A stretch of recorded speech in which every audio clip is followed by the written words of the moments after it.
happy to have a chance to introduce you to the Department of Food Science at Cornell and all our resources and our general approach, I hope, to education and why our education, how we go about education, why it has import and utility, I think, today in particular, but broadly speaking as well. Before getting into the presentation, I just want something that I'm sure, it's on everybody's minds, and I feel like I want to mention it, is that, the state of affairs we're living in, pandemic right now, it obviously makes education challenging in various respects. And because we're a large group of people that need to get together and learn from each other. Just want to point out that one thing at Cornell that has been so impressive to me, and I think so important to a good education, is how we addressed trying to navigate these times, this pandemic. And Bryn and I have been involved in this process, whether it's the reconfiguring of programming or the approach to testing and monitoring everybody. We've all been involved in it, and it's just been really impressive. It's been a group of very dedicated people working together across disciplines to make education happen. And I really don't think it's no small feat. And I think it is a reflection. It's obviously it's Cornell's community coming together to do that, but it's reflected in our department as well. We have a very diverse department of people. And I should also introduce myself, I guess I should say. My name is Chris Loss. I'm Director of Undergraduate Studies, and I'm a lecturer in the Department of Food Science. And Bryn Wilkins, you can introduce yourself, Bryn. Sure. Hi, I'm Bryn. I'm the undergraduate program coordinator for food science and viticulture and enology. So I sort of serve as like the staff advisor.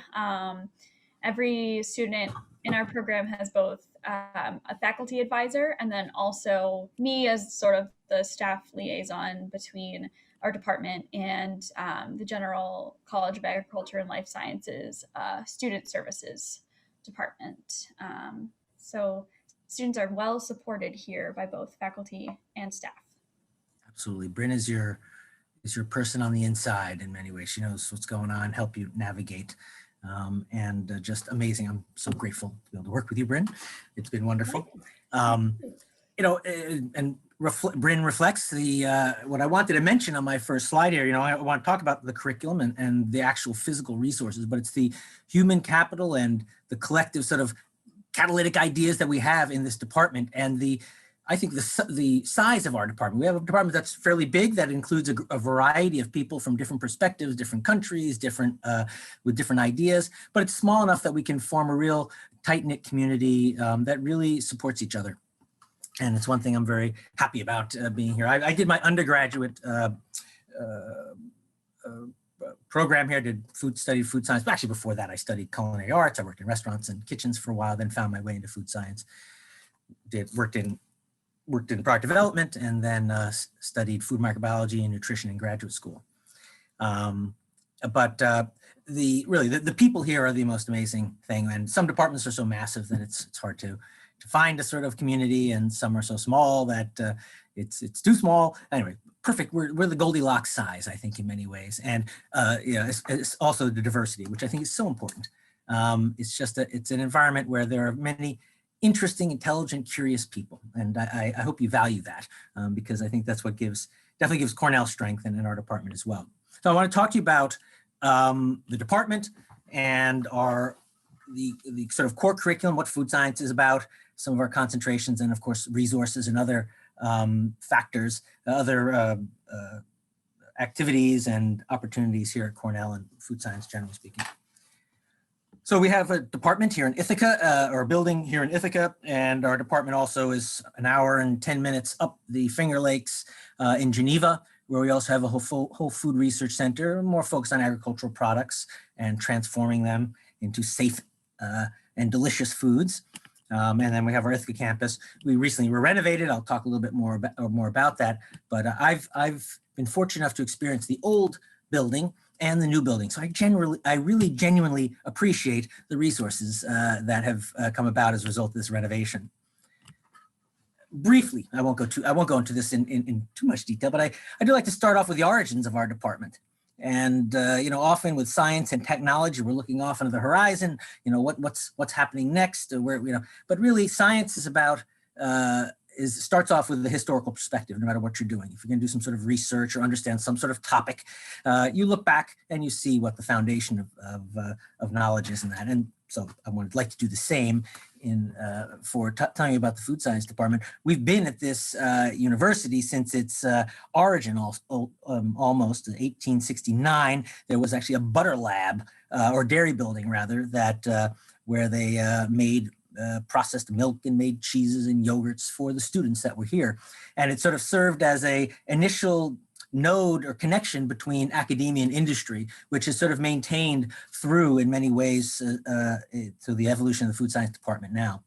But the butter lab is not there anymore if you'll come looking for it. There's a massive building called Bailey Hall that is where it is now.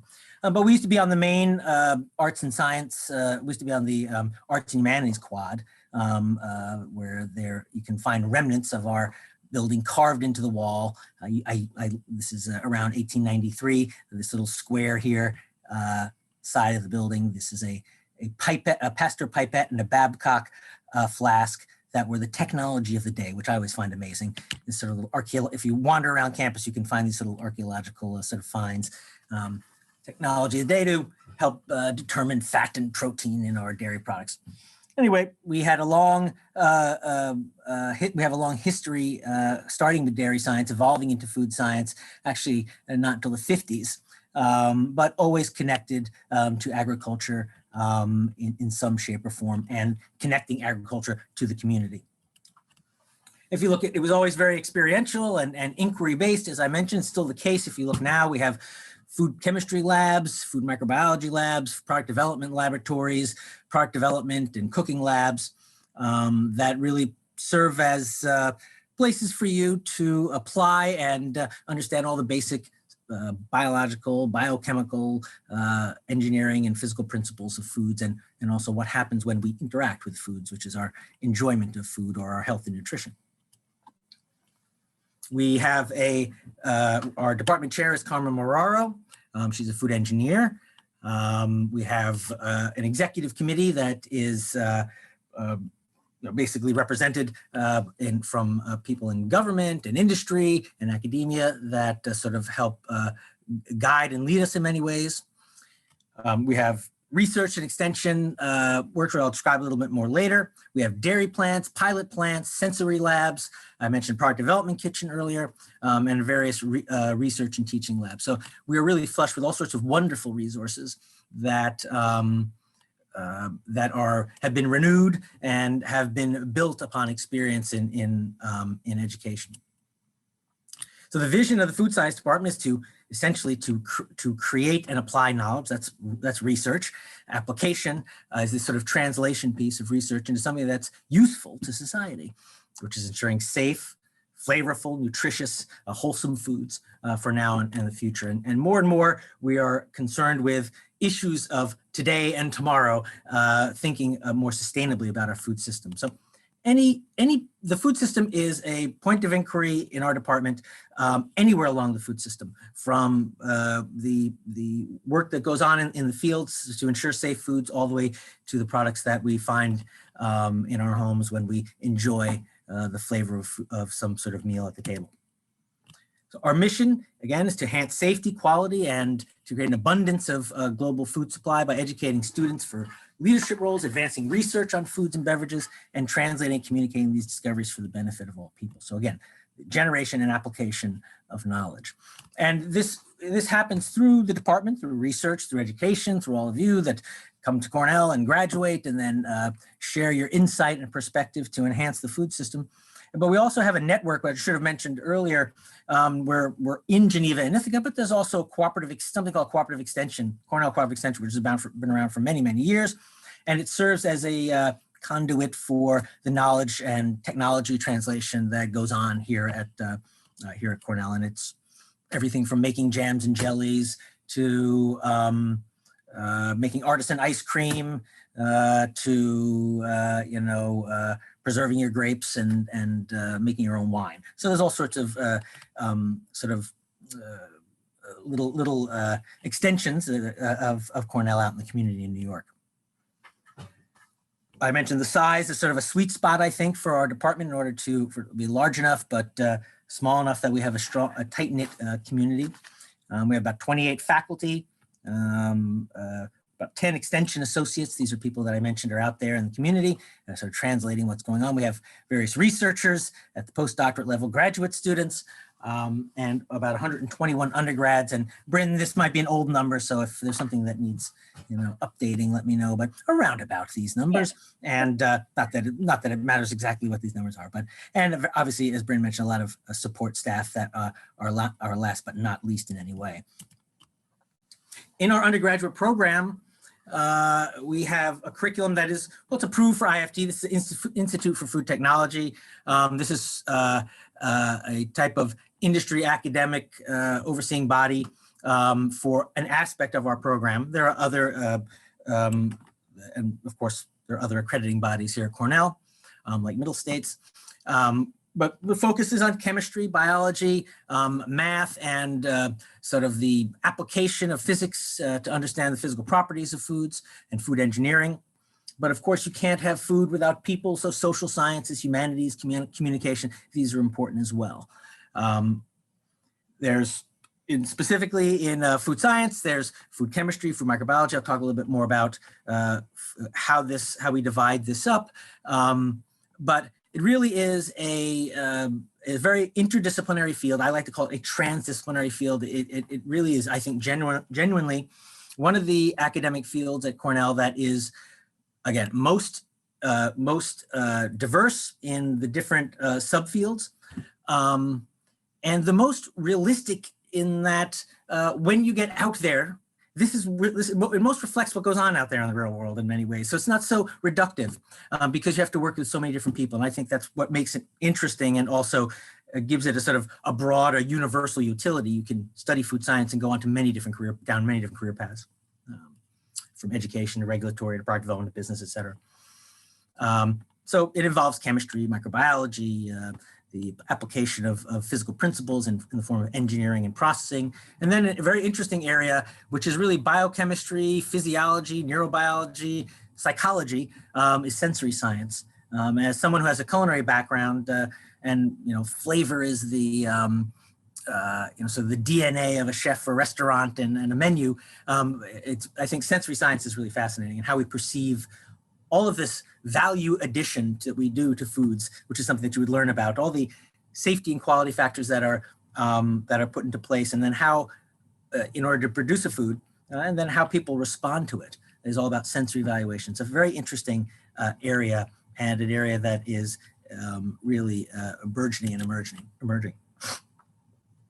So we have a wide variety of courses to sort of package them up into potential career paths, special concentrations or emphasis. We have three basic areas. So food science concentration, business, and safety concentration. And before I go into some of the distinctions and really mainly similarities between these disciplines or concentrations, just consider some of the career paths that some students take if they follow these different concentrations. And just say, some people get caught up in deciding what their concentration should be, even what their major should be. But I think that especially in food science, but in all fields, you shouldn't get too caught up in that.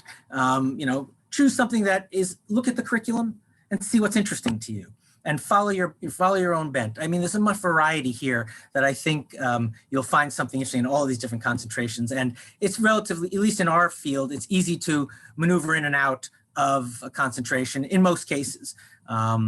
So there's the science emphasis, which many students will go on and follow a career path in product development, maybe quality control, research, it could be research in a company, research at the graduate level, or research and development. So there are, and you can apply this to many different areas of the food industry. And there's also regulatory focus as well. So people go to apply principles or understanding of the chemistry, microbiological and physical properties of foods to ensure safety and to ensure quality.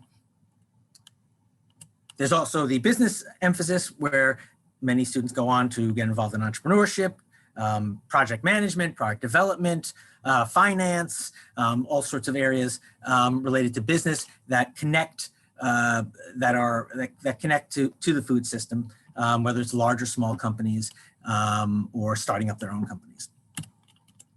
And I'm sorry, and then safety. This is an area where many students go on to into government or regulatory agencies, or research and development, preventative controls, trying to figure out ways better understand the microbial ecology of our food and food systems, and how to basically minimize the risk, whether it's physical, chemical, or biological hazards, figuring out ways to mitigate that, to prevent that ultimately. And also they're involved, they go into areas of quality control as well. A large group of safety will go into government regulatory areas, but you could take any of these concentrations and really probably swap any of these in some shape or form. But these are generally the categories where students, the career paths they follow. Some of the common courses or topics that you would encounter, regardless, you're going to be, everyone will be given an introduction to food science in a variety of ways, all the subdisciplines, all the basic sciences that underlie food science, from biology to chemistry, whether it's inorganic, organic, mathematics, statistics related to that, but also professionalism and interpersonal skills that are helpful for you to find a career path or academic path as you move through and eventually graduate from Cornell. We also, you have to take courses in communication, oral expression, courses in the area of diversity. For example, our professor, Joe Regenstein, teaches a class, or used to teach, I don't know if this semester he's teaching it, in halal and kosher foods, that sort of look at the sort of connectivity across many different disciplines to the food system. Everyone has to take some modicum of statistics, which is really understanding how to analyze information that we receive from our food system, and in order to give that information utility, is really what statistics is, sort of organization so that we can have better analysis of our food and food systems. You'll take courses in food analysis. This is a class, one of the classes that I teach a lab component for. And this is a class where basically this is the first lab class in the food science department. It spans all sorts of techniques, everything from measuring pH and doing titratable acidities to chromatography, to protein analysis. Basically, when you look at a food label and everything that you see on that food label, how do we go about determining that? What chemistry, what chemical, biochemical, and underlying physical properties are at play? And so it's a very comprehensive lab that applies a lot of different aspects of the fundamental sciences that you take in your freshman year. Everyone takes some food engineering, sometimes with a lab, sometimes more food engineering than others, depending upon the emphasis. But this is the application of the math and mechanics that are necessary for producing safe and wholesome, flavorful foods.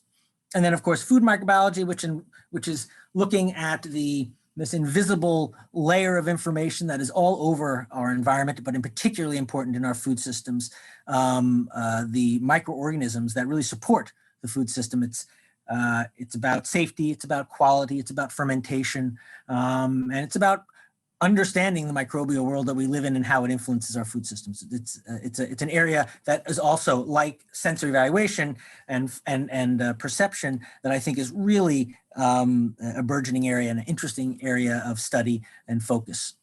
And then I mentioned sensory evaluation. This is how we understand the diverse perceptions of people as they eat their food, and what that says about us and what that says about our food and our production methods. Food chemistry, which is foundational to many of these many of these core areas. Product development, research and development is also something that everyone gets some experience with in our programs. which is really the application of food science principles and sort of bringing a lot of this all together. We have a capstone course and product development course where you are given real world problems and have to solve them, basically. It's a great way to work with your fellow students and sort of bring all this together towards the end of your program. Some things, I guess, that are a little different. And Bryn, remind me if there's some other major distinction that I left out here. Just to point out, if you can't, many students do not know whether they want to have business or safety or science as their entry point. But the default is the science emphasis, because it sort of is found, it includes many of the components of the other ones. So it's easy to switch from science to any of these others. So just so you know that. Science has, the science program, you do food processing, a little bit more food processing with labs, a little more food chemistry than the other concentrations. You take sensory evaluation, which you also do in the business concentration, but obviously in business there's more economics, marketing, accounting. It's kind of like, I know it's kind of like minoring in business a little bit, but it is, I would say, of the emphasis, it's probably the most noticeably different when you look at the courses that you take. And very important area. I mean, it obviously the food system, involves a lot of business and organization and managing human capital, and understanding the science that underlies all of the innovation and technologies that are applied in these businesses. So it is a real an interesting track, and one that is, I'd say, quite popular. Not as much food chemistry as the science concentration. And then there's the safety focus, which again, only is going to become more important, is never going to disappear. Food safety, although it is less subjective, it is more objective than food quality. And you think of flavor, which is, you can find many aspects of flavor that are subjective, and that presents its own challenges. Food safety is much more objective. Something is safe or not, it is still constantly, our food system is constantly evolving. The risk, the hazards that present themselves through our food system, and methods and approaches to mitigating the risk of those hazards causing harm is always evolving along with us and along with our food safety practices. And this is going to continue to be important, especially in the era of more sustainable food systems and approaches to producing food. Safety is going to evolve, and it'll look different in the years ahead. But it's all very interesting area, very exciting. A lot more about risk analysis and risk management, understanding epidemiology. In other words, what factors in our food system and how we interact with our food system affect our prevalence to disease, and other issues, safety issues related to our food system. Of course, microbial pathogenesis, and there's some food chemistry as well, but again, not as much as the science background. So those are some of the similarities and distinctions between in the curriculum here at Cornell. I threw this in. This is on the website. Most of the stuff you could find out there. So I hope that you're coming up with some questions. Feel free also to jump in at any time. That's always where the interesting stuff happens during the Q&A.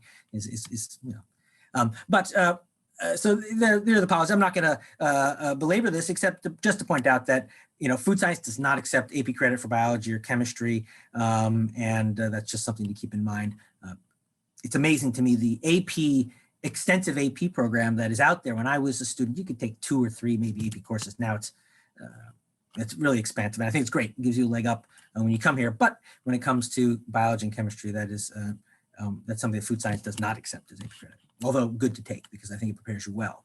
And just to specify really quick, so if you do take AP biology and AP chemistry and get, I believe it has to be a 5 on the exams. Chemistry might be different. You might be a 4 or 5, but you will still get college credit for it. So you can still have the credit hours count towards your overall credit hours that you need to graduate here at Cornell. We just will not accept it for the major. So you would still have to take introductory biology and chemistry here at Cornell.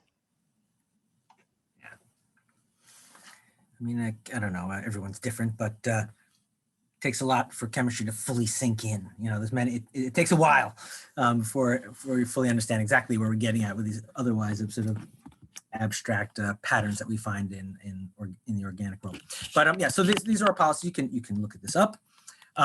In addition to all the courses that you can take in the interesting focus and other you know, the concentrations in the courses in food science and outside of food science, there are other experiences and opportunities to broaden your horizons. There are various clubs, in particular the Food Science Club that many undergraduates get involved with. That is also a great sort of network for students.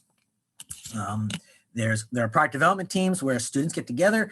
I don't know, maybe like 10 students work collectively for contests that can be national, international, to try to develop new food products with many various areas of focus. Sometimes it's about trying to make a more sustainable food system and utilizing some underutilized ingredient that otherwise becomes waste, or addressing a health and wellness issue, perhaps amongst a certain segment of consumers. There's all sorts of different product development groups and that sort of thing on campus that I think, and sometimes they're mostly involved in food science. Sometimes there'll be students from other departments that can get involved. So it's kind of, you can do development and product development teams in other departments as well.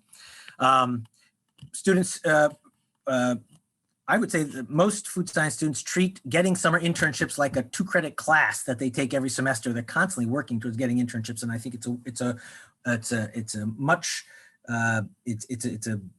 useful effort, putting the time into this and getting some experience at these companies over the summer and during the intersessions. And there are many opportunities, even in times of COVID, where things are being done remotely. Students are getting opportunities. I'm seeing research opportunities, internship opportunities all the time. There are also international experiences that you can have. There's all sorts of, we have a whole department or I guess a program for international studies where you can take a semester abroad and go experience aspects of, education in another country with a different culture and a different approach to food and agriculture, which I think I've had a great opportunity to travel when I was growing up, and I have to say it was great to experience how other people, their cuisine, how they look at food, how they incorporate cuisine and culture, and also just to get a different perspective on education. I lived in England for a short period of time in the early 80s. And I took math classes there. I still haven't learned some things in math here. I mean, areas of trigonometry that I was probably in like 5th or 6th grade. It was very advanced stuff. Anyway, interesting to get different educational, different perspectives on the pedagogy in these different areas, because it's just, it's useful and interesting to see how other cultures approach food and food education. And there's lots of resources for that. And many students do it. They come back with wonderful stories and experiences and connections. Also, there's something I think every student should really make an effort to do, which is get involved in undergraduate research. I did it when I was here. I had no intention of getting involved in research. Eventually I did, and found my way back into academia. But all these, the main resource is this knowledge generation that the knowledge is being developed here at Cornell, and then it's being translated and communicated to the general public and to students. But all this research is happening in the labs here in the department and across the college. And there are opportunities for undergraduates there's a whole undergraduate research council that is very helpful and useful to students who want to get a taste of research while they're here. It's sort of like going to, if you don't get involved in, I mean, you don't have to get involved in research. Many students don't feel it's essential, but I just think you're sort of a part of it by being at Cornell in many ways. And it's sort of like going to Niagara and not looking at the waterfalls, because it's what sort of generates, excitement and energy here at Cornell. And there's many ways to get involved. It doesn't have to be, anyway, something to talk about down the road. We also have various other groups. There's a dairy product sensory group, and what we call the FPDL, the Food Product Development Lab, which is a pilot plant, which I think I might have some images of here, where it's a place where the technology is translated for industry. It's sort of a big I think it was kind of like a playground for technology, where you can try out all of the apply all the technology that goes on and is developed here in the labs in an actual facility that's sort of mid-scale compared to sort of a large-scale industry. We also have Sensory Evaluation Center, where amongst other things, kale is tested for its sensory quality, not to mention apples and other food products, many other factors and processes that transform our foods that are tested in that center. There are various teams, college bowl teams, there's a rowing club, and all sorts of other interesting activities here at Cornell. And you would learn more about that, obviously, if you came to Cornell. I mentioned the product development competitions, many different areas of focus, and an area of that our food science students get involved with a lot. And we have a great track record with various contests. And I think last year we won the Institute of Food Technologists, took first place in that contest for a product called Smoothie Bites. I don't know, here we have a small focus group of 2 here. But these are basically little balls that are sort of coated balls of fruit, and I think there was some dairy component in there that you can eat as a snack, and it's like a bite of a smoothie. Or you can take a whole bunch of these little balls and blend them in a blender and make a smoothie that you could eat more traditionally. Sort of make it easier to make a smoothie. How's that sound to you guys? It was delicious. They had me as part of their sensory testing process. So I had a couple different iterations of it. And it was very cool to see it progress from, the very first concept that they created to then their final product. Yeah, definitely. It's the evolution of these products that's always very interesting, because I'm a co-faculty advisor for that team, and day one the ideas are so amorphous and sometimes a little out there, and then eventually things begin to click with the team members, and they begin to narrow their scope and really get a rhythm. And so it's interesting to watch that whole process. Anyway, we have various research. So in addition, I mentioned undergraduate research. Faculty are involved in food micro research, food chemistry. There are faculty that are studying ways of sort of unlocking the technology that is latent in our ingredients to come up with alternative clean label products. Lots of food safety research, whether it's in dairy or seafood or all manner of agricultural products. I mentioned sensory science. Robin Dando is one of our professors who studies how we perceive flavor. He's also a neurobiologist who gets down to the neuronal level and how we learn and perceive from our foods. We also have enology-focused flavor chemistry, the combination of fermentation and biochemistry to transform foods into safe and flavorful products that support agriculture in a variety from coast to coast, really. And focus on sustainable food systems. And that really encompasses a lot of different research foci. Our food science department was renovated. I mentioned I've been here you can see maybe the old and the new in this image, but I was here back in the old days, and a very charming, wonderful building that I have very fond memories of. But the new building is even better. We have a lot of different resources. I just had to clip this little image in here. This is what the product dairy, our kosher dairy plant looks like at night. They light it up. But this is a whole, what I like about this addition to a department, it really, food processing used to happen in, behind sort of walls. No one knew what was going on, mostly for safety reasons. And the food science department, not really the food industry broadly, because we saw this happen also in kitchens. The industry, got the word from consumers that people wanted to see what's going on, what's happening in our foods, what's going on in these areas where food is prepared. So what they did was they really sort of cracked open the processing plant and gave windows right into seeing how milk is pasteurized and ice cream is mixed and yogurt is made. And you can literally go watch all of this happen, which I think is fascinating, and I think it's exactly where we need to go in order to establish, a more sustainable food system and a better informed consumer. So we have all sorts of teaching and research labs. We have the dairy plant, product development labs, sensory centers. I mentioned some of this. This is our auditorium. We often in food science, you see surfaces, and you don't just see desks. You just don't see chairs lined up. You see chairs with a surface so that you can work on something, either taking your exams or tasting samples, whether it's wine or ice cream or cheese. The great thing about food science is we have all sorts of edible examples of what you're learning. So it would be remiss not to include these, in our curriculum, and we often do. We have a food processing lab. I was just up in this lab for the past 2 weeks with our Food Science 101 students making ice cream samples for a final project. So we had 6 teams this year, and all manner of flavors.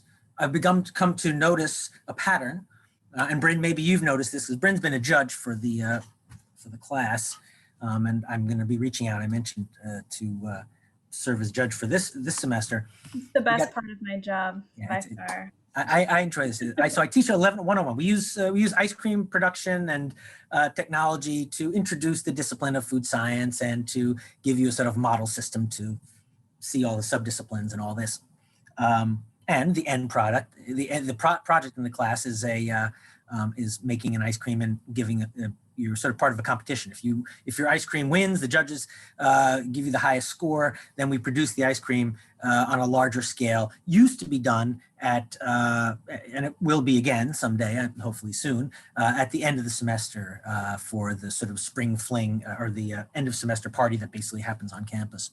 I don't know if they still call it slope day, but that's what it used to be. We go down to the big hill and everyone has basically a big party, and this ice cream finds its way there. It's somehow in the tradition. I think it's great.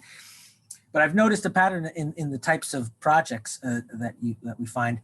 There are generally 2 major categories. Those what I'll call the kitchen sink category, where you get people that can't wait. It's like if you have a team of 6 or 8, every student member of the team is thrown in another thing into the ice cream, And so there's like 6 different components, and it may work, it may not, may get lost in all that busyness. And then there's another type of group of projects which are very simple and small, maybe 1 ingredient, 2 additional ingredients to, to add some component of texture or to create some sort of aromatic quality.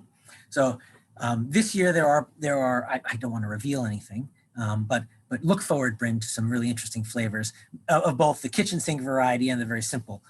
We have basil and lavender in there, and there's even a barbecue theme. So I don't want to say much more on that, but it's got the theme of the whole contest this semester was community, and some people there were actually 2 groups that came up with the barbecue as a theme because that's people community barbecue. We'll see where that goes. I have high hopes for them because it is challenging to do something very, very innovative.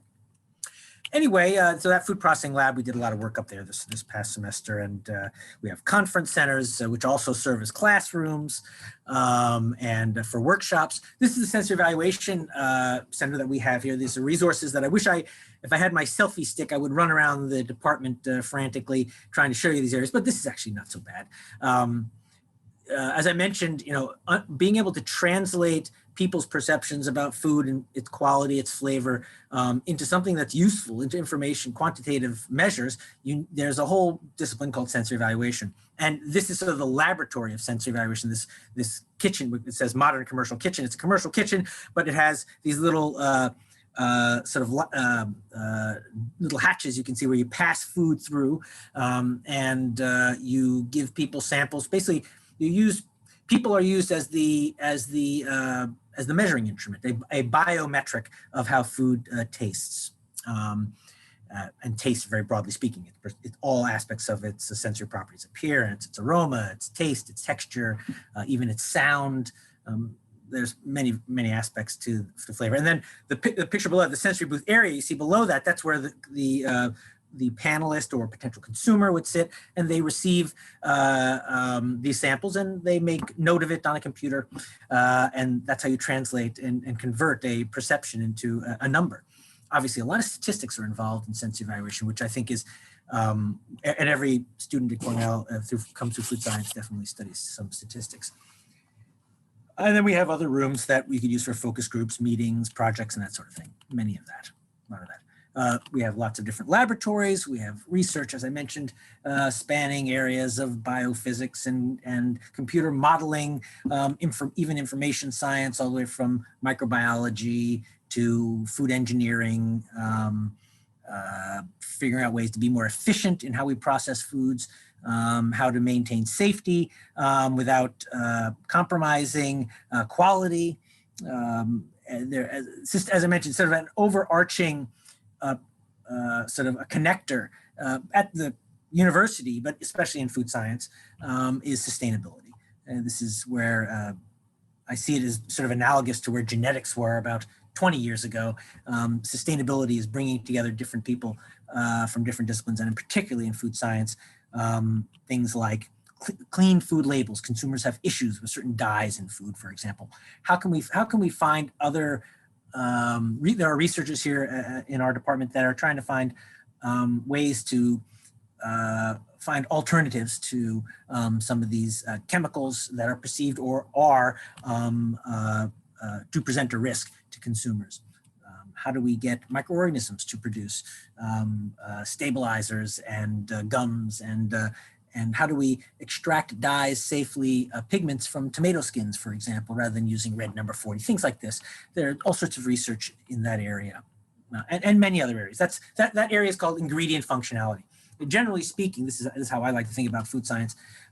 You can break it into three major categories, and obviously borders are meant to be blurred. This is artificial. We present this. Either, you can be, your food science is about ingredients, where they come from, their functional properties. So what do they do in foods?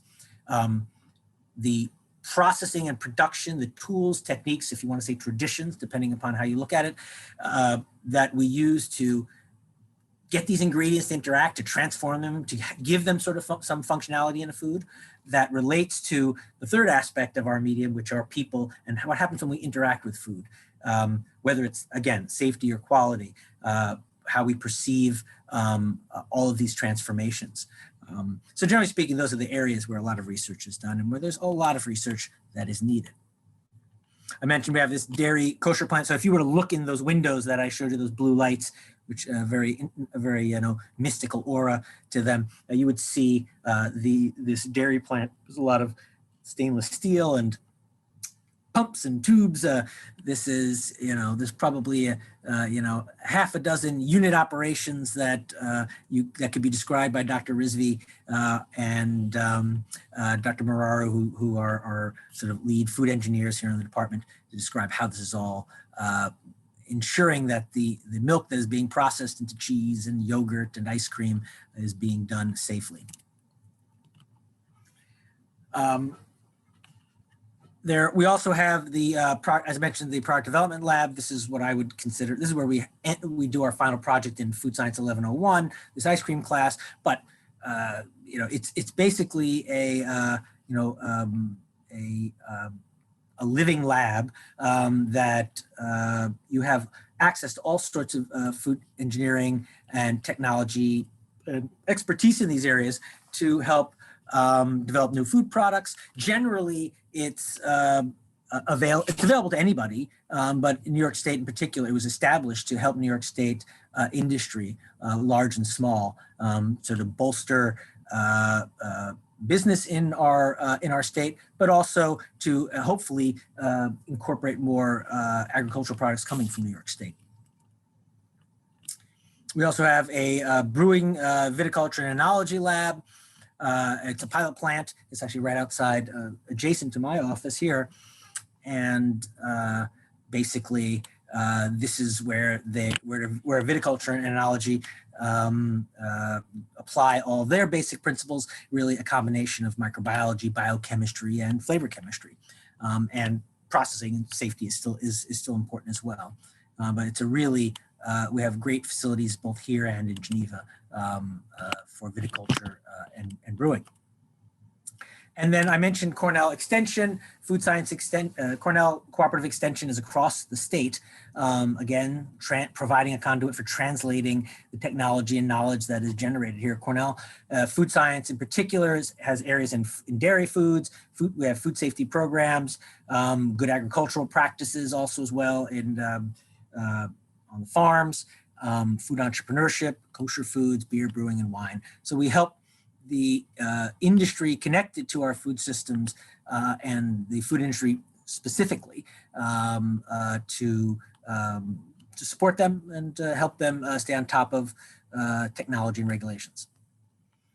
And there also is something called the Food Venture Center, which is a type of extension that it's a group of basically product development experts that help small businesses and large businesses as well solve their product development problems, whether it's trying to incorporate an alternative ingredient into some sort of strawberry jam, or whether it's to come up with an alternative process like high pressure processing to make for a stable tomato sauce that doesn't have a lot of chemicals in it that would be perceived as negative or will have a negative effect on the shelf life. So all sorts of work across the state. And what's interesting also is that we use the folks that are involved in the Food Venture Center that are connected to industry also are part of our curriculum, and they teach classes. And so they are, bringing in ideas from industry, the challenges out there, and bringing them inside the department to give students some perspective on how this is all playing out there in the real world, so to speak. I always thought that was a weird thing to say, the real world. What are you going to do when you get out there in the real world? It was the thing that people used to say when I was a student. And my father would always say, that's when you're going to learn a lot. What am I doing here?